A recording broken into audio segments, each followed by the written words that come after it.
রাহুল গান্ধীর ৫৪তম জন্মবার্ষিকী উপলক্ষে উমাকান্ত স্কুল প্রাঙ্গণ সহ বিভিন্ন স্থানে বৃক্ষরোপণ অনুষ্ঠান এবং দুস্থদের মধ্যে খাদ্য সামগ্রী বিতরণ করল যুব কংগ্রেস।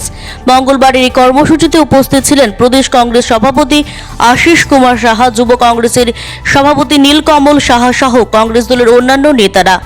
আগরতলা কংগ্রেস ভবনের সামনে থেকে গাছের চারা হাতে নিয়ে র্যালি বের করে কংগ্রেস পথচারীদের হাতে তারা সংবিধান রক্ষার বিভিন্ন ইস্যু তুলে ধরে লিফলেট বিতরণ করে।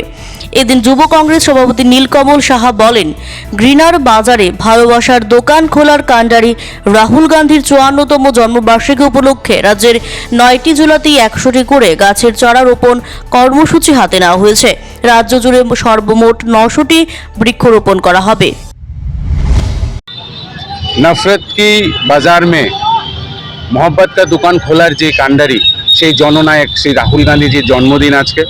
আমরা সকল সংকল্প নিয়েছি যে আমাদের সাংগঠনিক ৯টি ডিস্ট্রিক্টের মধ্যে প্রতি ডিস্ট্রিক্টে ১০০টা করে আমরা গাছ রোপণ করব আজকে, এবং টোটাল ত্রিপুরা রাজ্যে ৯০০ গাছ আজকে রোপণ করা হবে প্রত্যেকটি ডিস্ট্রিক্টে কর্মসূচি আমাদের। এবং যে সংবিধানকে বাঁচানোর জন্য উনি এত লড়াই করেছে এবং সংবিধানকে বাঁচিয়ে রাখার যে লড়াইয়ে উনি দুটো বড় বড় যাত্রা, ন্যায় ভারত জোড়ো যাত্রা এবং ভারত জোড়ো ন্যায় যাত্রাকে যে সম্মুখীন করেছে, সেই জননায়কের জন্মদিন উপলক্ষে আমরা আজকে বৃক্ষরোপণের কর্মসূচি নিয়েছি এবং আমরা চাই এই ত্রিপুরা যাতে আগের মতন সবুজ হয়ে ওঠে। CAD TV, channel for news and entertainment.